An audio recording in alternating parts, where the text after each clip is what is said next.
안녕하세요, 축직먹입니다. 우승 경험이 많았던 토마스 투헬이라는 명장과 이별한 바이에른 뮌헨, 벌리라는 팀을 2부 리그로 강등시켰던 빈센트 콤파니와 만났습니다. 그런데 그 콤파니의 축구가 예사롭지 않습니다. 과연 콤파니볼의 특징은 무엇인지, 어떻게 그렇게 강력한 힘을 가질 수 있었는지 7가지 정도의 요소로 나누어서 말씀드려보도록 하겠습니다. 일단 현재 바이에른 뮌헨은 포칼까지 포함했을 때 공식 경기 7연승을 거두고 있습니다. 친선 경기를 제외하더라도 6전 6승이라는 미친 기록을 만들어내고 있죠. 그럼 콤파니볼의 특징을 하나씩 알아보겠습니다. 뮌헨 콤파니볼의 첫 번째 특징은 바로 후방 빌드업 체계 시 수비형 미드필더 한 명이 지원을 온다는 것입니다. 보통 김민재와 우파메카노가 센터백을 이루면서 4-2-3-1 체제로 나오는데, 그때 수비형 미드필더 키미나 파블로비치 중에 한 명이 센터백 사이로 내려와서 빌드업을 도와주는 형태로 플레이합니다. 이렇게 센터백 사이로 들어갈 때도 있고, 센터백의 우측이나 좌측에서 같이 함께 백스리를 만들어줄 때도 있습니다. 여기서 중요한 건 센터백 3명의 순서가 아니라 이 센터백들의 빌드업을 도와준다는 것이겠죠. 김민재가 지난 시즌에 토마스 투헬 감독 아래 있을 때는 빌드업적인 부분에서 조금 고전하는 모습들이 있었는데, 이런 부분들을 잘 채워주기 위해서 수비형 미드필더를 붙여주는 장면들, 이런 것들이 김민재에게 온전히 수비에 집중할 수 있는 상황을 만들어줬습니다. 지금처럼 실제 경기 장면만 봐도 그런 것들이 느껴지는데요. 김민재와 우파메카노 사이에 키미가 위치하면서 순간적으로 백스리를 만들어주는 모습이고요. 바로 앞에 또 다른 수비형 미드필더 파블로비치가 공을 받으면서 빌드업을 전개하는 모습을 볼 수 있습니다. 즉, 센터백들은 기본 패스에 집중하고 전방 쪽으로 나가는 볼의 방향이나 빌드업 템포를 설정하는 건 수비형 미드필더의 몫이라는 거죠. 아주 철저한 분업화가 되고 있습니다. 뮌헨 콤파니볼 특징 두 번째는 바로 강력한 전방 압박 체계입니다. 지금 장면은 뮌헨이 우리나라에 왔을 때 토트넘과의 경기에서 보여줬던 압박의 강도죠. 아주 높은 지역까지 많은 선수들을 투자해서 1대1 대인마크를 수행하며 강력한 전방 압박을 수행합니다. 그리고 그 모습은 분데스리가에서도 달라지지 않았는데요. 가장 최근 경기 브레멘과의 4라운드 경기에서도 높은 위치에 브레멘 선수들을 묶어놓으면서 강력한 전방 압박을 수행하고, 여기서 브레멘 선수들은 실수가 나옵니다. 그리고 이 공을 해리케인이 가운데 쪽 올리세에게, 올리세가 마무리하면서 바이에른 뮌헨은 압박으로 선취골을 얻어냅니다. 이런 것처럼 콤파니가 부임하자마자 강력한 전방 압박 체계가 살아나면서 안 그래도 분데스리가에서 엄청나게 강한 전력인 바이에른 뮌헨이 상대팀을 더 꽉 눌러놓을 수 있었습니다. 그리고 이렇게 강력한 전방 압박은 상대가 뒤에서 짧은 패스를 돌릴 수 없게 만듭니다. 그러면서 결국 상대방의 롱킥이 나오게 되는데요. 이 롱킥이 나왔을 때는 누가 있냐? 바로 김민재가 있습니다. 이렇게 뒤에서부터 빠른 속도로 튀어나오는 수비는 김민재의 전매 특허라고 할 수 있죠. 앞쪽으로 튀어나오는 걸 별로 좋아하지 않았던 투헬 감독과는 달리 콤파니 감독 체제에서는 김민재의 이런 공격적인 수비가 빛을 발하고 있습니다. 그리고 설령 여기서 미스가 나더라도 뒤쪽에 우파메카노도 역시 발이 빠른 선수이므로 언제든 커버할 준비가 되어 있습니다. 강력한 전방 압박이라는 뮌헨의 플레이에 김민재라는 최종 보험이 있으면서 앞쪽에 있는 선수들은 더 마음 놓고 강력한 압박을 수행할 수 있습니다. 뮌헨 콤파니볼의 세 번째 특징, 바로 강력한 역압박입니다. 역압박이라는 것은 공격하다가 우리 팀이 소유권을 잃었을 때 수비로 복귀하는 것이 아니라 그 자리에서 바로 압박을 가는 것을 말합니다. 지금도 알폰소 데이비스가 공격적으로 공을 끌고 가다가 앞쪽에서 공격 실패를 했습니다. 그럼 여기서 뒤쪽으로 물러서 수비를 대비하는 것이 아니라 주변에 있던 코망이 바로 달려듭니다. 여기서 코망이 공을 뺏지 못했지만 상대방의 롱킥을 이끌어낼 수 있었고, 여기서도 또 누가 등장하냐?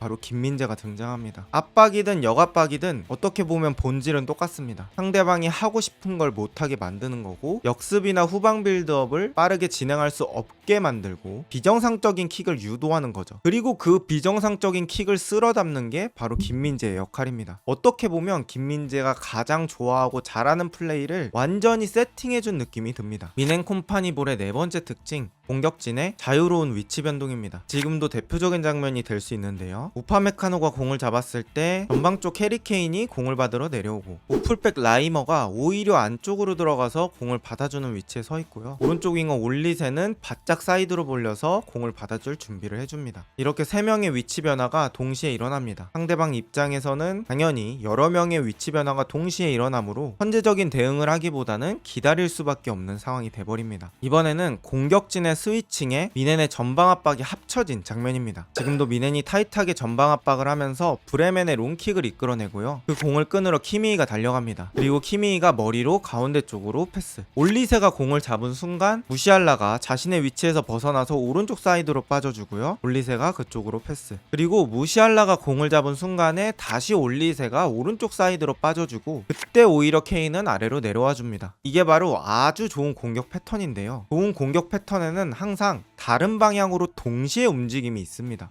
지금도 올리세는 박스 안쪽으로, 케인은 박스 바깥쪽으로 나오면서 두 선수가 다른 방향으로 동시에 움직이죠. 무시알라는 케인이 빠져나온 그 자리로 공을 내주고요. 여기서 또 케인의 미친 플레이메이킹 능력이 나오는데요. 케인은 토트넘에 있었을 때부터 미드필더보다 더 플레이메이킹 능력이 좋았습니다. 지금도 무시알라에게 온 공을 잡지 않고 바로 올리세에게. 올리세도 여기서 슈팅 타이밍을 약간 놓친 것처럼 보였지만 공을 잘 간수해서 쪽에 있는 케인에게 다시 주고 케인이 깔끔하게 깔아차며 득점을 성공합니다. 이게 바로 미넨이 하고 싶은 축구의 정점을 보여주는 골이었습니다. 미넨 콤파니볼의 5번째 특징, 그건 바로 공격수의 완벽한 조합입니다. 먼저 미드필더보다 패스 잘하고 탈압박 능력 좋고 득점 능력 좋고 대공권 좋은 완성형 스트라이커 해리케인, 그리고 사이드 쪽에서 직접 마무리도 가능하고 플레이메이킹도 가능한 플레이메이커형 윙어 올리세, 그리고 왼쪽에는 주로 개인 돌파가 좋은 윙어들 그나브리나 코망을 보유하고 있습니다. 그리고 가운데 공격형 미드필더는 두 가지 맛으로 사용할 수 있는데요. 첫 번째는 온더볼의 강점을 가진 무시알라입니다. 두세 명을 끌어당기면서 다른 선수들에게 수적인 이점을 만들어주죠. 또 한 명의 공격형 미드필더 토마스 밀러입니다. 현대 축구에서 가장 공간을 잘 찾아 들어가는 선수라고 할 수 있고요. 무시알라가 온더볼, 공을 가진 상황에서 강점이 있다면 토마스 밀러는 공이 자신에게 없는 상황에서 미친 움직임으로 공간을 찾아 들어가고 마무리하는 능력을 가지고 있습니다. 어쨌든 이런 다양한 공격수들이 배치되어 있는 바이에른 뮌헨이고요. 한쪽에서는 플레이메이커,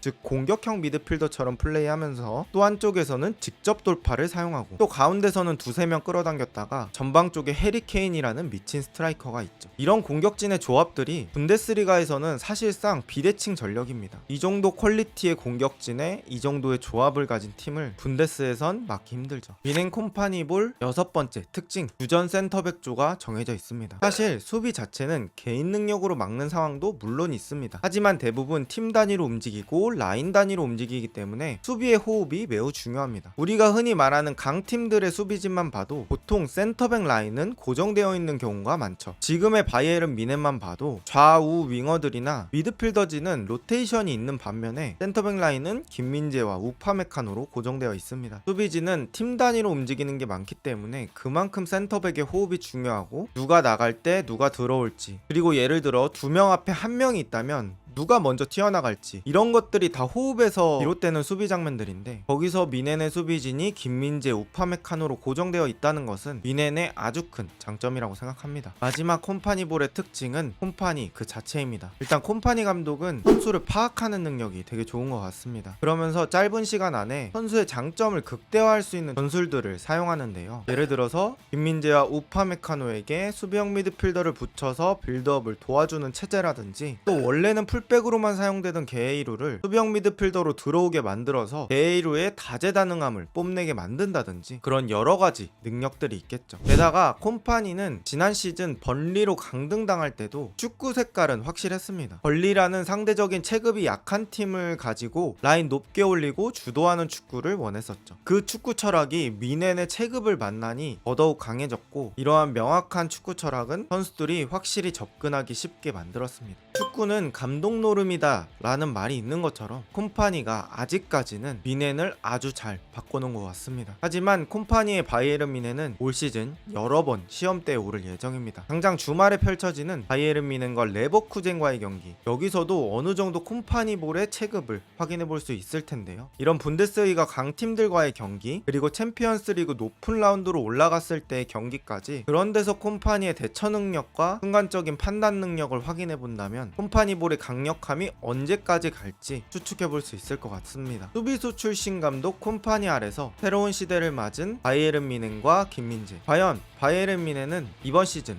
다시 우승컵을 되찾을 수 있을까요? 오늘 영상은 여기까지입니다. 비슷한 영상이 궁금하시다면 구독 부탁드립니다. 좋은 하루 되세요.